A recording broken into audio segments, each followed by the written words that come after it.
to refit your PCB door on your rain director. With the door, pop it back on its hinges, bottom and top.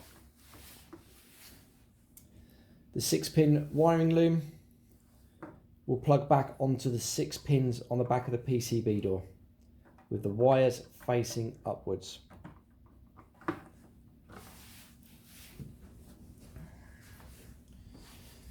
You can then close the main door and refit the 2 Phillips screws, holding it in place.